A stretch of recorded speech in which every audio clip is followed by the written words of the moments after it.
बिस्मिल्लाहिर्रहमानिर्रहीम। वेलकम दोस्तों। आज की हमारी वीडियो है सिंगल फेज और थ्री फेज के बारे में।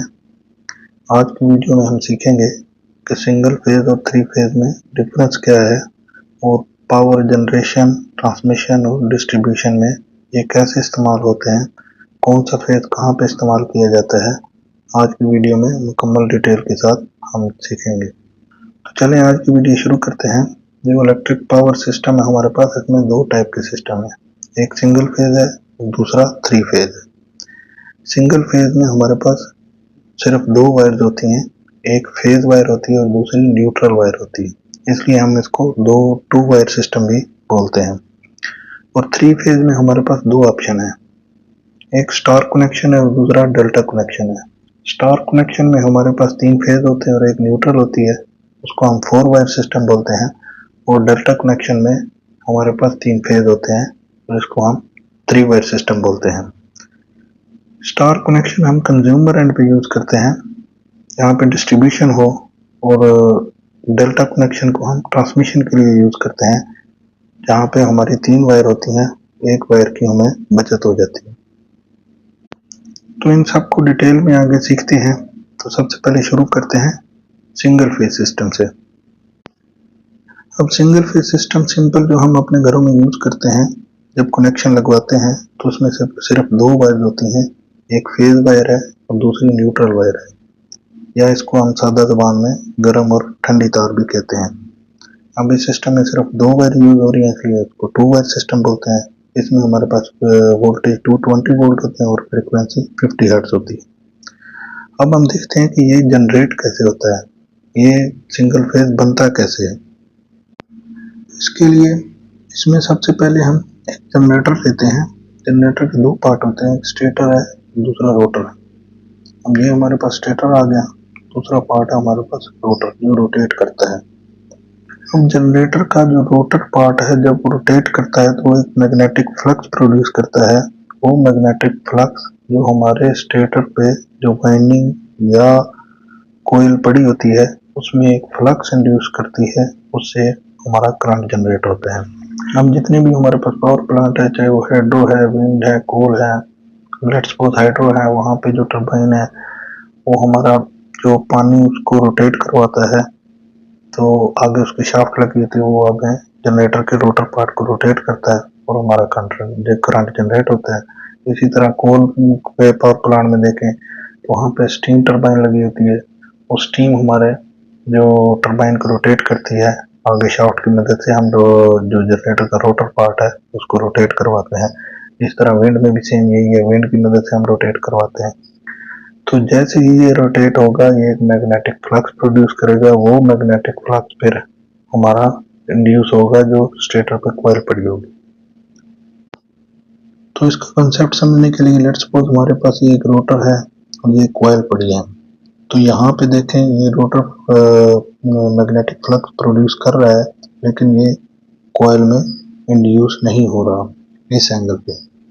तो जैसे ही ये रोटेट करना शुरू होगा, अपना एंगल चेंज करेगा, तो ये इसमें मैग्नेटिक फ्लक्स इंड्यूस करेगा। अब नेक्स्ट देखते हैं, जैसे ही इसने रोटेट किया तो अब ये वर्टिकल से हॉरिजॉन्टल पोजीशन पे आ गया। तो जैसे ही हॉरिजॉन्टल में आया तो यहाँ पे आप देखें इसमें जो लाइंस है फ्लक्स की, वो कॉइल में इंड्यूस होना शुरू हो गई। अब यहाँ पे साउथ पोल इसकी तरफ है, तो करंट की डायरेक्शन होगी इनवर्ड्स। अब इसी तरह जब ये मजीद रोटेट करेगा तो नॉर्थ पोल अगर इसकी साइड पे आएगा तो फ्लक्स की डायरेक्शन आउटवर्ड होगी, तो हमारा करंट जो है वो आउटवर्ड की तरफ होगा। अब आ जाए वापस स्टेटर वाले पार्ट पे। अब यहाँ पे हम एक कॉइल सिंगल फेज के केस में करते हैं। अब यहाँ पे जैसे ही ये रोटेट करना शुरू करेगा हमारा रोटर, तो ये एक फ्लक्स जो जनरेट करता है वो इस कॉइल में इंड्यूस करेगा। तो देखते हैं, तो जैसे ही इसने रोटेट करना शुरू किया, तो अब जैसे जैसे ये इसके करीब आएगा तो ये अपना फ्लक्स इस कॉइल में इंड्यूस करेगा।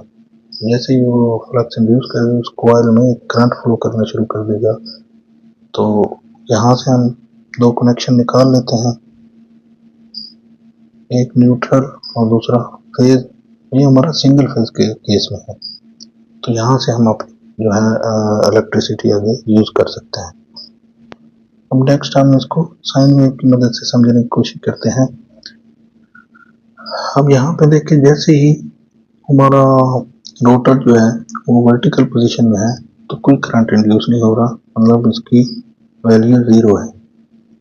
जैसे ही ये इसने रोटेट करना शुरू किया और ये वर्टिकल पोजीशन में आएगा तो यहाँ पे हमारा वोल्टेज जो है मैक्सिमम हो जाएगा। अब वर्टिकल से फिर आगे की तरफ मूव करेगा तो मैक्सिमम से फिर 0 की तरफ आएगा।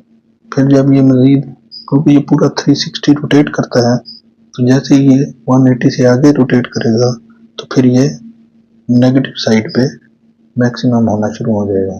तो नेगेटिव साइड पे इसका वोल्टेज चला गया, नेगेटिव से फिर ये जब 360 पे पहुंचेगा तो फिर एक दफा 0 हो जाएगा। अब यहाँ पे देखें, सिंगल फेज में हमारे पास वोल्टेज एक साइकिल जब कंप्लीट करता है तो वो मैक्सिमम जाता है, फिर 0 आता है, फिर मैक्सिमम जाता है, फिर 0 आ जाता है। अब सिंगल फेज और 3 फेज में जो सबसे बड़ा डिफरेंस है, सिंगल फेज में हमारे जो पावर की वैल्यू है वो 0 हो जाती है, लेकिन 3 फेज में ये कभी भी 0 नहीं होगा। उसमें हमारे पास 3 फेज चल रहे होते हैं तो कोई ना कोई फेज जो है उस टाइम करंट की वैल्यू दे रहा होता है, लेकिन सिंगल फेज में ये 0 पे चला जाता है। अब जब ये 0 से 360 तक एक साइकिल कंप्लीट करता है तो इसको हम कहते हैं एक साइकिल। तो हमारे पास जो यूज होती है फ्रीक्वेंसी वो 50 हर्ट्ज है। तो 50 हर्ट्ज का मतलब है कि ये एक सेकंड में 50 ये साइकिल कंप्लीट करेगा। क्योंकि ये एक सेकंड में 50 दफा मैक्सिमम और मिनिमम होता है तो हमें ये फील नहीं होता नॉर्मल जो हमारे पास घर में सप्लाई आ रही थी। नेक्स्ट है जी हमारे पास 3 फेज।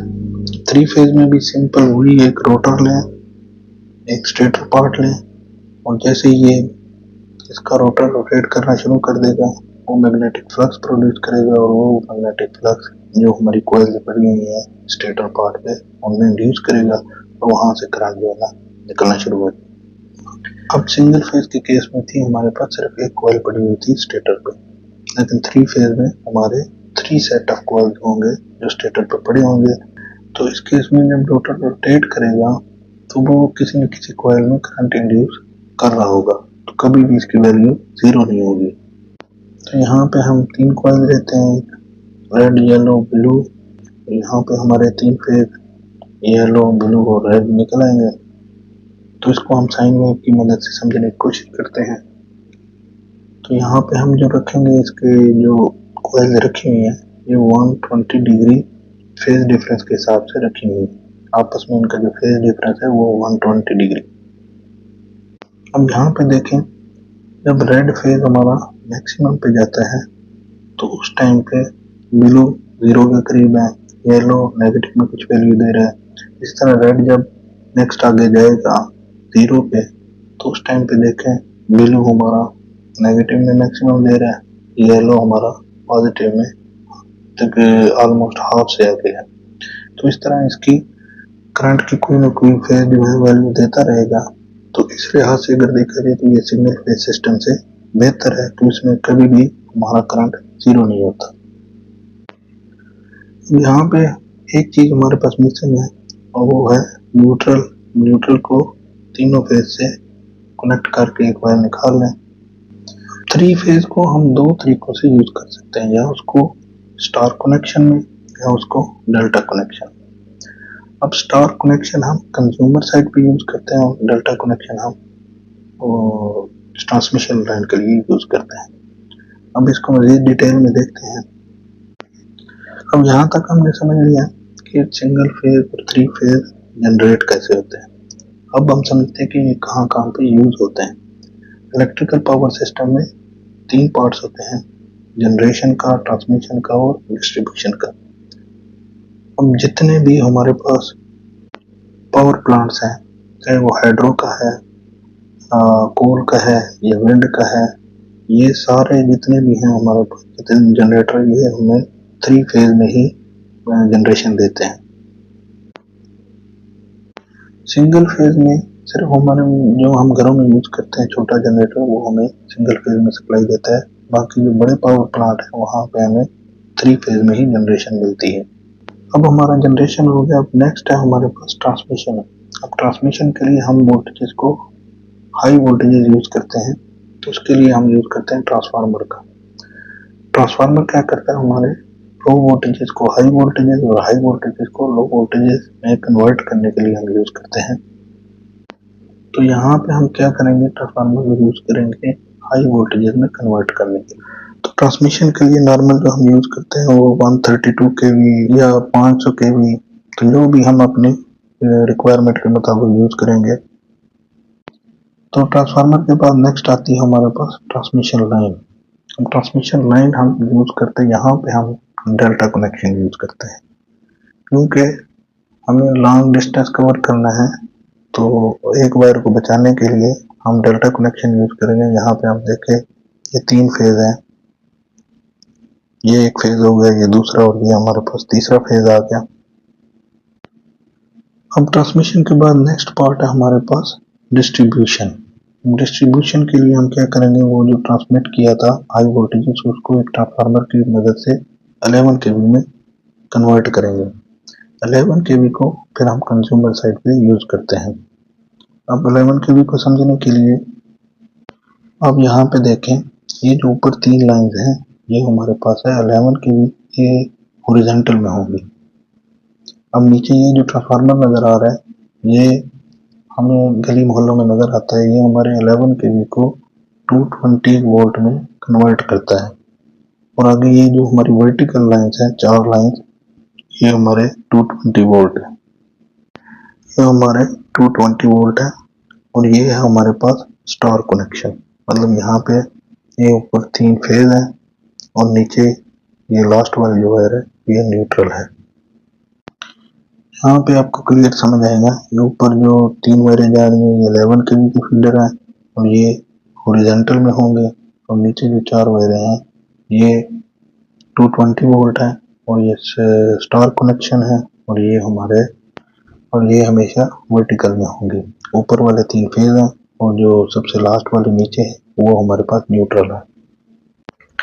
तो नेक्स्ट हम देखते हैं जी, जब हम कनेक्शन के लिए अप्लाई करते हैं घर के कनेक्शन के लिए, तो पावर कंपनी हमें यहाँ से किस तरह कनेक्शन निकाल के देती है। तो सबसे पहले हम देखते हैं सिंगल फेज का। सिंगल फेज के कनेक्शन के लिए वो सिंपल क्या करेंगे, वो ऊपर जो हमें 3 फेज लगे हुए हैं रेड येलो ब्लू, वहां से एक फेज लेंगे और नीचे एक न्यूट्रल लेंगे, ये हमारा सिंगल फेज एक कनेक्शन निकाल के दे देंगे। तो यहाँ पे देखें, एक हमने ब्लू कनेक्शन लिया और एक न्यूट्रल का कनेक्शन लिया, ये होगा हमारा सिंपल सिंगल फेज कनेक्शन। अब इसी तरह 3 फेज का कनेक्शन भी देखते हैं। 3 फेज में वो क्या करेगा कि तीनों फेज से एक एक कनेक्शन लेगा और एक न्यूट्रल चलेगा, तो सीधा हमें आगे हमारे मीटर में कनेक्शन दे देगा। तो इस तरह वो 3 फेज का कनेक्शन निकालेंगे। तो उम्मीद है दोस्तों आज की वीडियो में आपका सिंगल फेज और 3 फेज के बारे में कंसेप्ट क्लियर होगा, और वीडियो पसंद आई है तो चैनल को सब्सक्राइब और वीडियो को लाइक करना ना भूलिएगा। शुक्रिया।